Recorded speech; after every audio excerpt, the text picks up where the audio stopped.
Okay, so there are two things that you need to know about stopping overeating, stopping binge eating, and how to do that. Because these two things you're most likely not doing, which is why you are overeating or binge eating. These two things are one, anticipating that you're going to have a craving. You have to expect that after you have eaten the meal, your brain is going to tell you that it's not enough and you want more. You have to anticipate that after you eat dinner, an hour or two later, your brain is going to say, I want something sweet.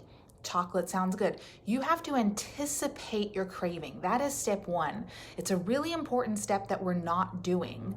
We know ourselves better than anybody and that we have cravings. Like, I personally have a sweet tooth. So it would be outrageous for me to start any type of diet and think that just because I've started the diet that my sweet tooth is going to completely disappear, or my desire to feel full or to want more food is just gonna leave my brain because I'm suddenly starting this meal plan or diet or whatever. And there's so many of you gals that have that mindset where it's like, oh, I'm drinking these shakes or I'm doing this cleanse or whatever, and I shouldn't be having a craving. Hey, Jill, my Australian friend. Hi, beautiful. We think I shouldn't be having this craving. I shouldn't be having this desire to overeat. Hey, Christine.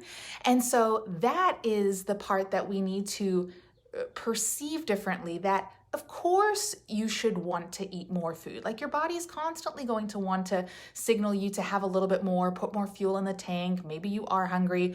Maybe it is emotional hunger and you just do have a craving for sweets. It's totally fine to have thoughts about food. You just need to anticipate them so you're not so surprised by them or caught off guard, and then you react impulsively because you want more food. You just go and eat more food. So to give you an example, like for myself, I'm about to cook dinner right now. We have chicken tacos on my meal plan, and I have factored 3 chicken tacos into dinner tonight. And I'm actually pretty hungry right now, and I'm almost expecting that after I get done with the last bite of the 3rd taco, like, I'm thinking now ahead of time, like, if I could predict what's going to happen, because I know myself really well, that I'm going to get to that last bite and go, oh, I just want more. Or I'll be fine, but dessert is going to sound good. So I'm already now anticipating that that's going to happen. And then this leads me to step 2, is deciding. This sounds so simple, but seriously, deciding I'm not eating anymore. Like, yeah, my brain's going to say, oh, go make yourself another taco, or go grab some chips and salsa or chips and guacamole.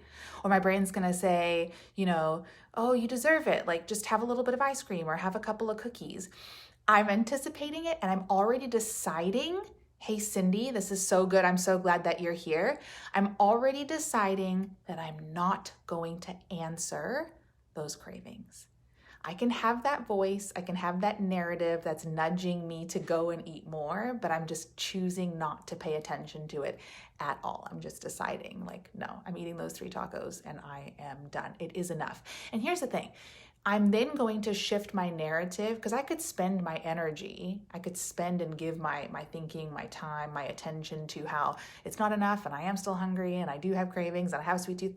Or I can spend that same time and energy focusing on how it is enough. And intellectually, I had a whole plate full of food and now all that food is in my stomach. And so I am full and I am nourished and I can make it till tomorrow intellectually on the food that I've eaten, and that I'm totally fueled and fine, and that this is enough, and that I've decided that I'm not going to go and overeat or binge. So I'm sticking to my plan.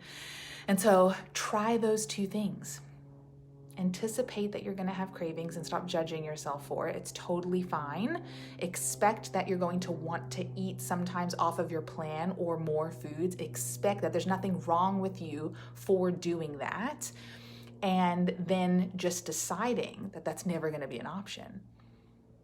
Can you imagine? Could you imagine who you would be if you always did what you said you would do?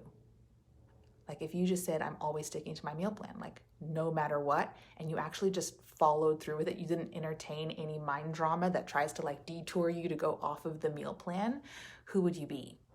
Oh, that's a good question. So expect the cravings. That's what I'm doing, and just deciding I'm not going to give in to them. Try it and let me know how you do. Okay, bye.